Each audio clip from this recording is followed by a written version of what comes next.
سينسي، انت عرفت الايكيدو ازاي؟ الموضوع ده يطول شرحه شويه، بس انا هحكي لك يا سيدي.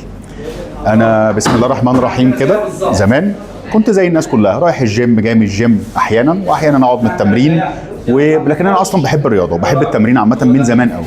فجيت انا وصديقي محمد خطاب في يوم من الايام كده قاعدين مع اخوه، قال لنا في لعبه هنا جنبينا بتتمرن اسمها ايكيدو. ايه يا عم الايكيدو ده؟ قال لي ده فن دفاع عن النفس.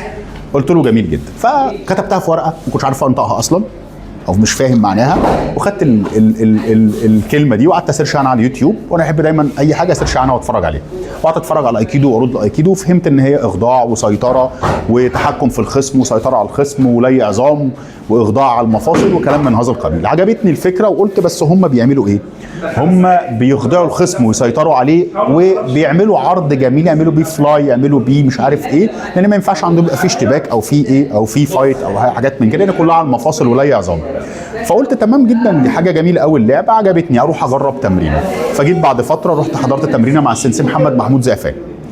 فدخلت التمرين، السلام عليكم وعليكم السلام، عايز اتمرن. دخلت اتمرن، الاقي نفسي اطلع انتهبت في الارض، اطلع انزل في الارض، او امسك فيه انزل في الارض، وكلها الم في المفاصل. طبعا مش الم كبير، مش الم مبرح، بس الم للاخضاع والسيطره.